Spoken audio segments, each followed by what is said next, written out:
বাংলাদেশ জামাত ইসলামী কোন ধরনের দল। এখন পর্যন্ত কিছু আল্লাহর বান্দারা আছে, তাদেরকে এখনো ভুল ধারণার মধ্যে রেখেছে এবং সে বিষয়ে তাদের ধারণা না থাকার কারণে কথাগুলো আমি বলতে বাধ্য হচ্ছি। প্রিয় ভাইরা, আমি আপনাদেরকে বলবো, আপনারা বাংলাদেশ জামাত ইসলামীর সাথে সম্পর্ক তৈরি করার কোনো প্রয়োজন নাই। এই দলটাকে জানার জন্য, জানার অধিকার তো আপনার আছে, এই দলটাকে জানার জন্য কিছুদিন হলে কিছু প্রোগ্রামে দলীয় নেতাদের সাথে কিছু সময় আপনার ব্যয় করা উচিত। আপনি যান, তাদের সাথে উঠা বসা করুন, তাদের প্রোগ্রাম দিতে বসুন, দেখুন তারা আসলে কি কর্মকাণ্ড করে, বাংলাদেশ জামাত ইসলামী কেন বর্তমান সময়ে এত জনপ্রিয়, সেটাও আমি কোরআনুল কারীম থেকে দলিল সহ বলার চেষ্টা করব ইনশাআল্লাহ। প্রিয় ভাইরা, মানব জীবনে ধর্মের অত্যন্ত গুরুত্ব আছে। মানুষের জীবনে ধর্মের অত্যন্ত গুরুত্ব আছে। ধর্ম থেকে যারা বেরিয়ে গেছে তাদের জীবন ছন্নছাড়া হয়ে গেছে। ধর্ম থেকে যারাই বেরিয়ে গেছে তাদের জীবন ছন্নছাড়া হয়ে গেছে। শুধু ইসলাম ধর্মকে আমি প্রাধান্য দিয়ে বলছি না, যেই গ্রুপ যেই ধর্ম অনুসরণ করে ওই ধর্ম থেকে যখন সে বেরিয়ে যায় তখন সে ছন্নছাড়া হয়ে যায়। আর যে ব্যক্তি কোনো ধর্ম মানে না, আসাদ নূরের মতো নাস্তিক হয়ে যায়। প্রিয় বন্ধুগণ, মানব জীবনে ধর্মের অত্যন্ত গুরুত্ব আছে বলেই বাংলাদেশ জামাত ইসলামী ধর্মীয় দায়িত্ব পালন করে যায়। রাজনৈতিক শক্তি ছাড়া ইসলামী আইন কানুন চালু করা সম্ভব নয় বলে বাংলাদেশ জামাত ইসলামী রাজনৈতিক ময়দানে কাজ করে যাচ্ছে। উদ্দেশ্য একটাই, আল্লাহর জমিনে আল্লাহর দ্বীন প্রতিষ্ঠা করা। আল্লাহ যেন কবুল করেন, বলেন আমিন। একজন নেতাও এই স্বপ্ন দেখে না যে আমরা গণতন্ত্রের বা ধর্মনিরপেক্ষ মতবাদ কায়েম করব। পুরো জীবনে একটাই স্বপ্ন লালন করে তারা, সেটা হলো এই জীবন যাক, সম্পদ যাক, যা খুশি তাই হয়ে যাক, আল্লাহর জমিনে আল্লাহর পক্ষ থেকে পাঠানো বিধান যেন কায়েম হয়, এটাই তাদের চাওয়া। মানবতার সেবার ব্যাপারে ইসলামে জোর তাগিদ করা হয়েছে বলেই বাংলাদেশ জামাত ইসলামী মানবতার সেবা করে যাচ্ছে বিরামহীন ভাবে। চতুর্দিক থেকে রাত দিন 24 ঘন্টা বিভিন্ন প্রোগ্রামাদি, বিভিন্ন পরিকল্পনার মাধ্যমে আল্লাহ রাব্বুল আলামিন এই বান্দারা মানুষের সেবার জন্য দরজা পর্যন্ত পৌঁছে যাচ্ছে। ইসলাম হলো আল্লাহ রাব্বুল আলামিন কর্তৃক মনোনীত একমাত্র পূর্ণাঙ্গ জীবন ব্যবস্থা। এই জীবন বিধানের মাধ্যমে প্রকৃতপক্ষে মানুষের জীবনের সার্বিক বিষয়াদি নিয়েই দিক নির্দেশনা প্রদান করা হয়েছে। ইসলাম শুধু ঈমানের কথা বলে না, শুধু নামাজের কথা বলে না, শুধু যাকাতের কথা বলে না, শুধু রোজার কথা বলে না, শুধু হজের কথা বলে না, পাশাপাশি সব ধরনের ব্যবহার বিধি শিক্ষা দেয়। মানুষের আধ্যাত্মিক এবং বৈষয়িক বিষয়ের সিদ্ধান্ত দেয়।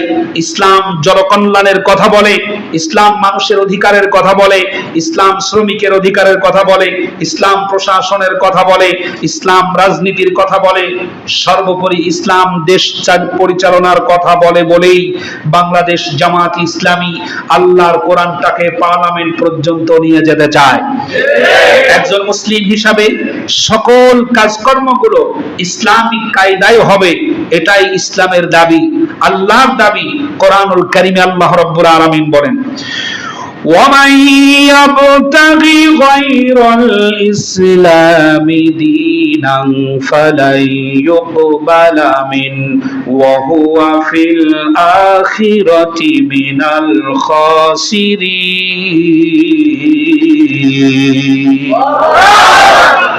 আল্লাহ রাব্বুল আলামিন বলেন, وَمَن يَبْتَغِي غَيْرَ الْإِسْلَامِ, ইসলামিক নিয়ম কানুন ছাড়া মুসলিমদের জন্য, কে বলছেন? আল্লাহ।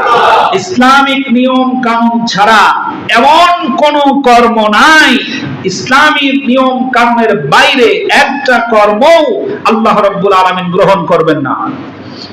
নামাজ, কুরবানি, বেঁচে থাকা, মরে যাওয়া, আপনার বেঁচে থাকাটা সকাল থেকে সন্ধ্যা পর্যন্ত যদি সব কর্মকাণ্ড ইসলামিক নিয়ম কানুনের বাহিরে হয়, তাহলে আল্লাহ রাব্বুল আলামিন এটাকে গ্রহণ করবেন না। আর ইসলামিক নিয়ম কানুনের বাহিরে যদি করেন, তাহলে ফাআহবাতা আমালুহুম, অনেকগুলি আয়াত দিয়ে আল্লাহ প্রমাণ করে দিয়েছেন এদের আমলগুলি সব ধ্বংস করে দেওয়া হবে। সুতরাং ইসলাম, সে কারণেই বাংলাদেশ জামাত ইসলামী চায় মহান আল্লাহ তাআলা প্রদত্ত এবং মহামানব নবীজি সাল্লাল্লাহু আলাইহি ওয়াসাল্লামের প্রদর্শিত বিধান অনুযায়ী সাধারণ মানুষের জীবনের প্রতিটি ক্ষেত্রে পরিবর্তন আনার চেষ্টা করে তারা। আল্লাহ তাআলা যেন কবুল করেন, বলেন আমিন। তাদের কাছে জনসেবা এবং সমাজ সংস্কারের এক বাস্তব কর্মসূচি রয়েছে, সুবহানাল্লাহ পড়ে। ইসলামী জ্ঞান চর্চার এক নিখুঁত পরিকল্পনা গ্রহণ করে তারা। এজন্য এই দলে অংশগ্রহণ করার সাথে সাথেই আপনার প্রথম কাজ হয়ে যায় কিছু বই পড়ার পরে তারপরে আপনাকে কর্মী ঘোষণা দেওয়া হবে। আপনি যদি বলেন যে আমি আজকে থেকে আর বিএনপি করব না, আওয়ামী লীগে যোগ দিলাম, বাস আপনি আওয়ামী লীগ হয়ে গেলেন।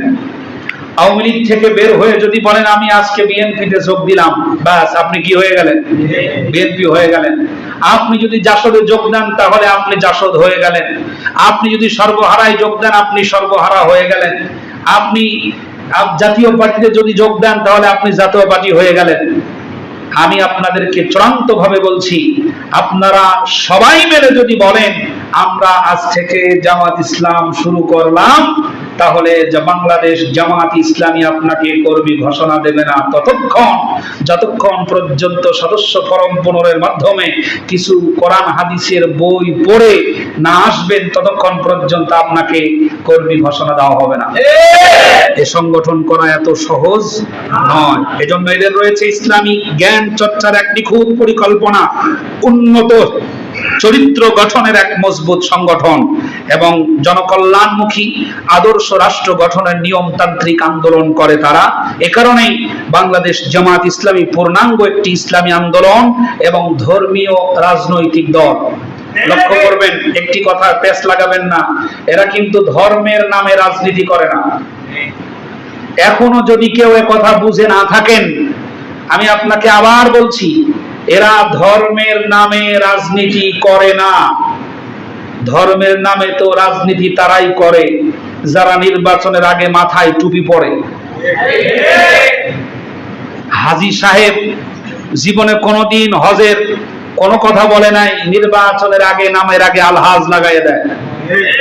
নির্বাচনের আগে নামাজ ধরে বেশি, নির্বাচনের আগে মাজারে দৌড়াদৌড়ি করে বেশি, মক্কা মদিনায় দৌড়াদৌড়ি করে বেশি, শপথ গ্রহণের সময় হাতে তসবিহ পড়ে থাকে, নির্বাচনের সময় মাথায় পট্টি বাঁধে এবং মানুষের সিম্পেথি অর্জন করার জন্য যারা ইসলামিক লেবাসটাকে ব্যবহার করে as a Salman F Rahman. ওর পাঞ্জাবি ছিল না, টুপি ছিল না, দাড়ি ছিল না, দেখলে মনে হতো যে আল্লাহর ওলি। এখন না বোঝা গেল যে বেটা সব ব্যবহার করেছে রাজনৈতিক উদ্দেশ্য হাসিলের জন্য। যেই ব্যক্তি ইহরামের কাপড় পরে দুর্নীতি করে দেশ থেকে পালাবার জন্য এয়ারপোর্টে গিয়ে ধরা পড়ে, ধর্মের নামে রাজনীতি তারাই করে।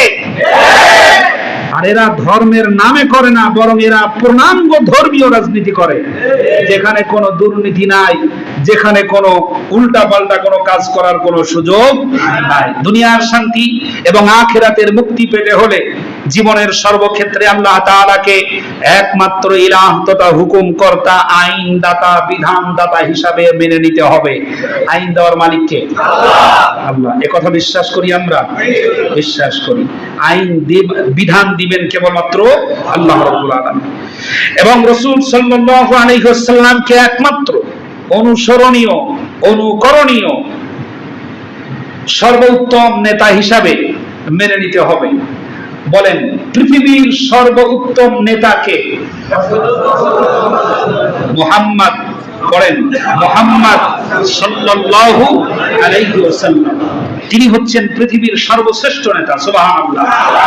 গোটা পৃথিবীর সকল রাজনৈতিক মহলের উত্তম মডেল বিশ্বনবী মুহাম্মদুর রাসূলুল্লাহ সাল্লাল্লাহু আলাইহি ওয়াসাল্লাম। এবং সফল রাষ্ট্রনায়ক। সুবহানাল্লাহ। এত স্বল্প সময়, মাত্র 23 বছরের ব্যবধানে দুমড়ে মুচড়ে যাওয়া, শেষ হয়ে যাওয়া গোটা জাতিকে উদ্ধার করে আল্লাহ রাব্বুল আলামিনের নবী এমন এক রাষ্ট্র উপহার দিয়েছিলেন, যেই রাষ্ট্রে একেবারে মক্কা থেকে মদিনা 650 কিলোমিটারের রাস্তাও যদি হতো, একজন নারী তার সৌন্দর্যের বর্ষা আর অলংকারাদি নিয়ে হেঁটে চলে যাবে, তাকে ধর্ষণ করা তো দূরের কথা, তার দিকে চোখ তুলে তাকাবার সাহস কেউ পেত না। এটা ছিল আল্লাহ রাব্বুল আলামিনের নবীর রাজনৈতিক সফলতা। সুবহানাল্লাহ। আমাদের রাজনীতির সফলতা কি আছে? কোন সফলতা আছে? কোন সফলতা নাই। আমাদের দেশের রাজনৈতিক 50 বছরের সফলতা হলো ধর্ষণ, খুন, গুম, অত্যাচার, নির্যাতন আর হাজার কোটি টাকা দেশ থেকে পাচার করা হলো। এটা হলো আমাদের দুর্ভাগ্যের সফলতা। যদি আপনি পূর্ণ সফলতা পেতে চান, আপনাকে ধর্মের সাথেই রাজনীতি করা লাগবে। ধর্মের বাইরে যখন চলে যাবেন, তখন আপনার হিতাহিত জ্ঞান থাকবে না। ঠিক কি না? প্রিয় বন্ধুগণ, যে সমস্ত ভিডিও ক্লিপ বেরিয়েছে, নেতা মদ পান করছে আর নারীদের সাথে ডান্স করছে, আপনি আজ পর্যন্ত পৃথিবীর বুকে দেখাতে পেরেছেন কি কোন ইসলামিক নেতা, প্রকৃতপক্ষে মুনাফিক ছাড়া কোন ইসলামিক নেতা এমন গর্হিত কর্মকাণ্ডের সাথে জড়িত? বাংলাদেশেই তার সবচাইতে বড় প্রমাণ মাওলানা মতিউর রহমান নিজামী। মন্ত্রিত্বের দায়িত্ব পালন করেছেন না? একবার নয়, পরপর 2 বার। চ্যালেঞ্জ করে আবার বলছি, গোটা বাংলাদেশের সকল সাংবাদিক, বুদ্ধিজীবী, ডিজিএফআই, এনএসআই এবং সবার সামনে একথা বুক ফুলায়ে বলতে পারি, আমার নেতা আপনার মাওলানা মতিউর রহমান নিজামীর 2 বারের মন্ত্রিত্বের দায়িত্ব পালন করার সময় তার মন্ত্রণালয়ে 1 টাকার দুর্নীতিও কেউ দেখাতে পারে না। এটাই হলো ইসলামিক নেতা। কারণ তার প্রত্যেকটি টাকার খরচের হিসাব তার সংগঠনের সামনে প্রদান করতে হয়। প্রিয় বন্ধুগণ, কত টাকা ইনকাম আপনার, এই তথ্য দিতে হয় সংগঠনে। প্রিয় বন্ধুগণ, সুতরাং ধর্মের বাহিরে গিয়ে কোনো কিছু চিন্তা করার কোনো সুযোগ নাই। ইসলাম, মুসলিম যদি হন, তাহলে ধর্মের চাদরেই আপনাকে সবকিছু করা লাগবে। আল্লাহ তাআলা বুঝার তৌফিক দান, বলেন আমিন। তাহলে সফল নেতাকে মুহাম্মদুর রাসূলুল্লাহ। আপনি যদি সত্যি এ কথাগুলো মেনে নিয়ে থাকেন, তাহলে আপনার বাস্তব জীবন থেকে ইসলামের পরিপন্থী চিন্তা, কাজ, অভ্যাস দূর করতে হবে এবং আল্লাহ ও তার রাসূলের বিরুদ্ধে কারো আনুগত্য করার কোনো সুযোগ থাকবে না। যে ব্যক্তি রাসূলকে মানে না, তার আনুগত্য করার সুযোগ থাকবে? যে ব্যক্তি আল্লাহকে মানে না, আনুগত্য করার সুযোগ থাকবে? যে ব্যক্তি কোরআনের আয়াতকে মানে না, আনুগত্য করার সুযোগ থাকবে? নারী এবং পুরুষের অধিকারের ব্যাপারে সর্বশ্রেষ্ঠ সমাধান কে দিয়েছেন? আল্লাহর চাইতে ভালো আর কেউ দিতে পারবে? বাংলাদেশ সরকার, বিগত সরকার সংবিধানে আইন পাস করে সেই প্রাচীরকে ভাঙার দুঃসাহস দেখিয়েছে। যারা আল্লাহর কোরআনের আইনের বিরুদ্ধে যায়, তাদের আনুগত্য যদি আপনি করেন, ফাআহবাতা আমালুহুম, আপনার জীবনের হজ, ওমরা, যাকাত, নফল, সুন্নাত, ফরজ, রোজা যা করেছেন আমল সবগুলি বরবাদ হয়ে যাবে। কোরআনের বিরুদ্ধে যায়, রাসূলের বিরুদ্ধে যায়, এমন কোন মানুষের আনুগত্য করা ইসলামের কোনো অনুমতি নাই। এই দুটি নীতি অনুযায়ী খাঁটি মুসলিম হিসাবে জীবন যাপন করতে চাইলে জামাতবদ্ধ হয়েই অসৎ লোকদেরকে নেতৃত্ব থেকে সরিয়ে সমাজ ও রাষ্ট্রের সকল স্তরে নীতিবান, নিষ্ঠাবান, ইমানদার, আল্লাহ ভীরু, সৎ, যোগ্য লোকদের হাতেই নেতৃত্ব তুলে দিতে হবে। তাহলে শান্তি আসবে। আল্লাহ রাব্বুল আলামিন যেন কবুল করেন। জোরে বলেন আমিন। প্রিয় বন্ধুগণ, এরা 4টি দফায় কাজ করে থাকে। কয়টা? 4টা। চারটি দফায় কাজ করে থাকে। 1 নাম্বার, দাওয়াতের মাধ্যমে চিন্তার পরিশুদ্ধতা এবং ব্যক্তি জীবনের পুনর্গঠনের কাজ করে থাকে। কোরআন ও সুন্নাহর সঠিক শিক্ষাকে বলিষ্ঠ যুক্তির সাহায্যে তুলে ধরে জনগণের চিন্তার বিকাশ সাধন করার চেষ্টা করে এবং মানুষের মধ্যে ইসলামকে অনুসরণ ও ইসলামকে কায়েম করার উৎসাহের মনোভাব যোগাতে সাহায্য করে। সকল ক্ষেত্রে আমরা আইন চাই কার? আল্লাহ। ইসলাম কায়েমের সংগ্রামে আগ্রহী ব্যক্তিদেরকে সুসংগঠিত করে উপযুক্ত প্রশিক্ষণ দিয়ে ইসলামী সমাজ প্রতিষ্ঠার যোগ্য করে গড়ে তোলার তারা চেষ্টা করে। ইসলামিক মূল্যবোধের ভিত্তিতে সমাজের সংশোধন, নৈতিক পুনর্গঠন এবং সমাজ সেবামূলক কাজের মাধ্যমে বাংলাদেশ জামাত ইসলামী সমাজের উন্নয়ন ও কল্যাণ সাধন করার চেষ্টা করে যাচ্ছে। এটার প্রমাণ আপনারা দেখতে পেয়েছেন। বাংলাদেশের বিপদ যেখানে, জামাতি ইসলামী সেখানে। যেখানে গিয়েছে, যেখানে লোকেরা বিপদে পড়েছে, সেখানেই তাদের লোকেরা লক্ষ লক্ষ টাকা ব্যয় করে তাদের পাশে ছুটে চলে যাচ্ছে। অনেকে প্রশ্ন করছেন, জামাতের এত টাকার ফান্ড কোথায়, দেয় কিনা? মাথা ঘুরে যাচ্ছে। এদের এত টাকা দেয় কে? নিশ্চয় গোপনে কোন জায়গা থেকে তাদের টাকা আসে। বিশ্বাস করুন, বাংলাদেশের এমন মানুষ আছে সারাদিন ভ্যান চালিয়ে 2000 টাকা ইনকাম করলে তার 5% টাকা নির্বিঘ্নে সুস্থতার সাথে ধীর মস্তিষ্কে আল্লাহর সন্তুষ্টির জন্য দিন কায়েমের আন্দোলনে তারা 5% টাকা ব্যয় করে থাকে। আপনাদের মতো সাদাবাজি করে না, প্রয়োজনই হয় না, দখলদারিত্বের কোনো প্রয়োজন হয় না। কেন হয় না? সামনে কোরআনুল কারীমের আয়াত শুনলে আপনি আরো আশ্চর্য হয়ে যাবেন প্রিয় বন্ধুগণ। সুতরাং আল্লাহ রাব্বুল আলামিন কোরআনুল কারীমের এই সংগঠনটাকে আল্লাহ তাআলা যেন কবুল করেন, জোরে বলেন আমিন। এজন্য আপনাকে জেগে উঠতে হবে, ইসলামের জন্য জেগে উঠতে হবে। তোমাকে জাগতে হবে, তোমাকে থাকতে হবে, এ সমাজ ভাঙতে হবে, নতুন সমাজ আনতে হবে। তোমাকে জাগতে হবে, তোমাকে থাকতে হবে, এ সমাজ ভাঙতে হবে। ঘুমাচ্ছেন? তোমাকে জাগতে হবে, তোমাকে থাকতে হবে, এ সমাজ ভাঙতে হবে, নতুন সমাজ। কত দুঃখী রাত্রি কাটায় অনাহারে পথের পারে, এখনো আসেনি সুখ বাংলার প্রতি ঘরে ঘরে। কত দুঃখী রাত্রি কাটায় অনাহারে পথের পারে, এখনো আসেনি সুখ বাংলার প্রতি ঘরে ঘরে। নীরবে নিভৃতে আজ কাঁদছে কত মানবতা, নীরবে নিভৃতে আজ কাঁদছে কত মানবতা। মেনে নেয়া যায় না আজও তোমার এত নীরবতা। তোমাকে জাগতে হবে, তোমাকে থাকতে হবে, এ সমাজ ভাঙতে হবে, নতুন সমাজ। আবার তোমাকে জাগতে হবে, তোমাকে থাকতে হবে, এ সমাজ ভাঙতে হবে, নতুন সমাজ। যত সব ভণ্ড পীরে দিচ্ছে ধোঁকা অবিরত, আল্লাহ রসুল ভুলে তাদের কাছেই হচ্ছে নত। যত সব ভণ্ড পীরে দিচ্ছে ধোঁকা অবিরত, আল্লাহ রসুল ভুলে তাদের কাছেই হচ্ছে নত। কেউ বা মাজার খুলে মনের মতো ব্যবসা করে, ঠিক না? কেউ বা মাজার খুলে মনের মতো ব্যবসা করে, গরিব দুঃখী পায় না খাবার, টাকার বস্তা বাবার ঘরে।